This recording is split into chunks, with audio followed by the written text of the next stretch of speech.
Assalamualaikum warahmatullahi wabarakatuh. Welcome back to my channel. Apa kabar kalian semua seluruh subscriber setia yang mungkin hari ini masih tetap memberikan support dan dukungan terhadap channel ini. Terima kasih banyak untuk kalian mungkin sudah menekan tombol subscribe, like, dan yang udah nge-share semua video-video kita. Dan jangan lupa tekan tombol loncengnya supaya kalian gak ketinggalan semua notifikasi video-video terbaru dari channel kita secara gratis. Dan aku pun masih tetap mendoakan kita semua agar tetap dalam keadaan sehat walafiat, dan tentunya harus masih bisa tetap semangat supaya kita bisa melewati satu persatu badai permasalahan kehidupan hari ini, termasuk di dalamnya hutang di aplikasi pinjol. Amin ya robbal alamin. Dan kami juga pengen mengingatkan bahwasannya kami dari channel YouTube Info Pinjol Terbaru tidak pernah meninggalkan dan memberikan nomor kontak apapun. Jadi apabila nanti ada yang mengaku-ngaku dari channel YouTube Info Pinjol Terbaru, maka fix itu adalah penipuan.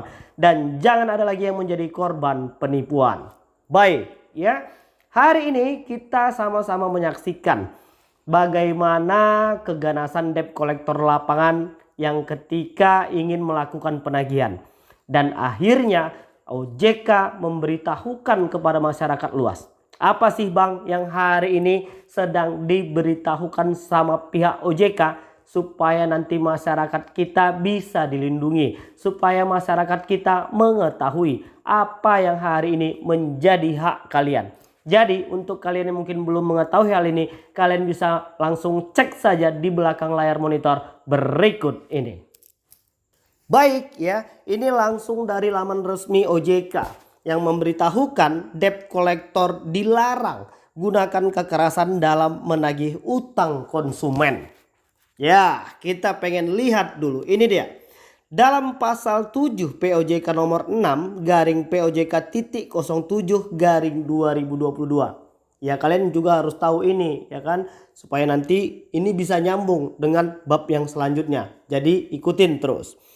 Di situ tentang perlindungan konsumen dan masyarakat di sektor jasa keuangan diatur bahwa yang pertama, pelaku usaha jasa keuangan atau PUJK wajib mencegah direksi, dewan komisaris, pegawai, dan atau pihak ketiga ya yang bekerja untuk atau mewakili kepentingan PUJK dari pelaku memperkaya atau menguntungkan diri sendiri atau pihak lain, dan atau menyalahgunakan kewenangan, kesempatan atau sarana yang ada padanya karena jabatan atau kedudukannya yang berakibat merugikan konsumen.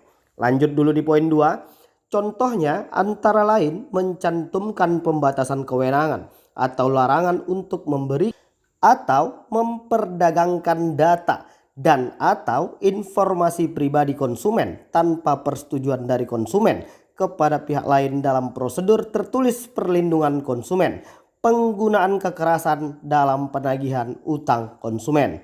Lanjut dulu. Ini dia 3 larangan tindakan debt collector yang harus kalian tahu. Yang pertama, dalam menjalankan proses penagihan, debt collector dilarang melakukan tindakan-tindakan yang berpotensi menimbulkan masalah hukum dan sosial, antara lain. Nah, ini yang paling sering, menggunakan cara ancaman. Ada yang udah menghadapi masalah seperti ini? Yuk langsung berikan laporannya kepada pihak OJK.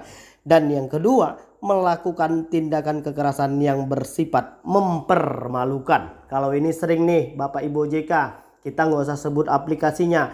Banyak kok ini debt collector lapangan yang bisa kalian langsung cek di video-video YouTube yang lainnya. Bahwasannya banyak debt collector lapangan itu yang mempermalukan dari debitur-debitur yang hari ini belum mampu melakukan pembayaran. Lanjut, dan yang ketiga, memberikan tekanan baik secara fisik maupun verbal. Ini juga sering ya kan. Jika hal tersebut dilakukan, bagi debt collector dapat dikenakan sanksi hukum pidana. Sementara untuk pelaku usaha jasa keuangan yang menjalin kerjasama dengan debt collector tersebut dapat dikenakan sanksi oleh OJK berupa sanksi administratif, antara lain peringatan tertulis, denda, pembatasan kegiatan usaha, hingga pencabutan izin usaha. Nah, ini OJK yang bilang, dan kita masih menunggu. Apakah OJK akan benar-benar serius mencabut izin usaha debt collector lapangan yang sudah melanggar ketentuan hukum? kita lihat di episode yang selanjutnya. Dan yang terakhir, ini yang paling penting, yang harus kalian ketahui supaya nanti kalian gak panik lagi ketika kalian berhadapan-hadapan sama yang namanya debt collector lapangan. Baik itu dari pihak leasing ataupun debt collector lapangan dari aplikasi-aplikasi pinjol. Jadi yang hari ini sedang bertanya-tanya apakah aplikasi A, B, C sampai Z ini sudah memiliki debt collector lapangan atau tidak, kalian gak usah ngurusin itu bukan urusan kalian. Urusan kalian itu ini. Apa yang harus kalian ketahui ketika kalian belum mampu melakukan pembayaran dan pihak aplikasi pinjol mengancam akan mendatangkan debt collector lapangan. Langsung saja cek, debt collector wajib membawa dokumen ini saat menagih. Dan kalian punya hak untuk mempertanyakan dokumen ini.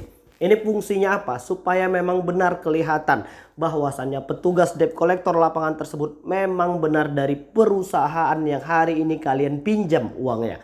Dan supaya mencegah penipuan. Jadi nanti jangan ada yang ngaku-ngaku dari aplikasi A melakukan penagihan ke rumah lalu kalian membayar dan ternyata uang itu tidak disetorkan kepada pihak perusahaan. Jadi dokumen apa sih Bang yang harus kita tahu? Kita pengen cek dulu. Mengacu pada PUJK nomor 35 garing PUJK titik 05 garing 2018 tentang penyelenggaraan usaha perusahaan pembiayaan. Perusahaan pembiayaan diperbolehkan untuk bekerja sama dengan pihak ketiga dalam rangka penagihan. Yang dimaksud dengan penagihan adalah segala upaya yang dilakukan oleh perusahaan pembiayaan untuk memperoleh haknya atas kewajiban debitur untuk membayar angsuran, termasuk di dalamnya melakukan eksekusi agunan dalam hal debitur one prestasi. Ini untuk yang leasing. Tapi ini juga bisa diberlakukan. Yang namanya debt collector lapangan itu sama, baik yang di leasing maupun di aplikasi-aplikasi pinjol yang mungkin hari ini sudah memiliki debt collector lapangan. Apa saja yang harus bisa dan boleh dan menjadi hak kalian ketika mereka melakukan penagihan? Apa yang boleh kalian mintai keterangan dari mereka? Ini dia. Dalam proses penagihan, pihak ketiga di bidang penagihan yang lebih dikenal dengan istilah debt collector diwajibkan membawa sejumlah dokumen. Yang pertama yang boleh kalian pertanyakan itu adalah kartu identitasnya. Ini langsung resmi dari laman OJK, Otoritas Jasa Keuangan Indonesia. Kalian berhak untuk mempertanyakan kartu identitas. Dan yang kedua, kalian bisa dan boleh mempertanyakan sertifikat profesi di bidang penagihan dari lembaga sertifikasi profesi di bidang pembiayaan yang terdaftar di OJK. Itu yang kedua. Kalian boleh, Bang, coba dong Bang, lihat sertifikasinya. Ini langsung perintah dari OJK loh Bang. Dan yang ketiga, kalian bisa melihat surat tugas dari perusahaan pembiayaan. Gua pengen ngasih tahu nih Bapak Ibu OJK yang terhormat, kemarin ada dari subscriber kita atau mungkin dari follower kita yang mengirimkan ya foto berupa surat pernyataan yang dibawa oleh debt collector lapangan dari sebuah aplikasi yang legal OJK. Bahwasannya hari ini masyarakat disuruh untuk membuat surat pernyataan tentang hutang. Ya, kita berharap kepada pihak OJK agar untuk mengevaluasi perusahaan tersebut supaya jangan ada lagi masyarakat yang nggak tahu tentang masalah ini. Dan yang ketiga, bukti dokumen debitur one prestasi. Jadi ini kurang jelas juga sih bukti dokumen, apakah bisa sebagai bukti dokumen elektronik ataukah harus berbentuk fisik. Tapi yang jelas mereka harus membawa bukti dokumen debitur one prestasi. Jadi harus kelihatan di situ atas nama Pak Samsul ini memang ada hutangnya, jumlahnya sekian. Dan yang terakhir itu adalah salinan sertifikat jaminan fidusia. Mungkin itu untuk yang barang kendaraan.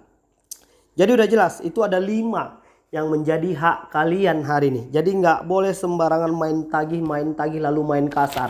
Itu udah jelas diperintahkan Pak Kapolda Metro Jaya ya. Pak Fadil hari ini memang udah benar-benar gerah melihat kemarin video yang beredar di media sosial tentang ya bagaimana debt collector ini memperlakukan seorang polisi.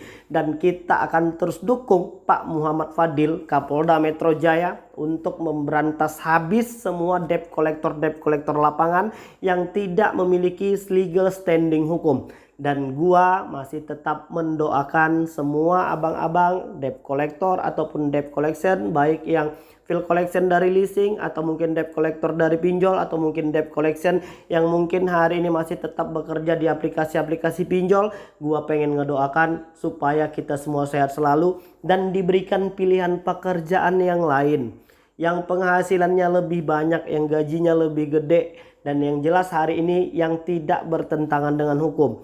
Kalau seandainya nggak ada lagi yang mau jadi debt collector, debt collection, baik dari aplikasi pinjol atau leasing, mungkin hari ini riba tak akan tumbuh subur di Indonesia. Dan yang jelas, gua tetap memberikan dukungan kepada pihak kepolisian. Oke, baik. Jadi mungkin itu dulu informasi yang bisa aku sampaikan. Dan mudah-mudahan video ini bermanfaat untuk kita semua. Assalamualaikum warahmatullahi wabarakatuh.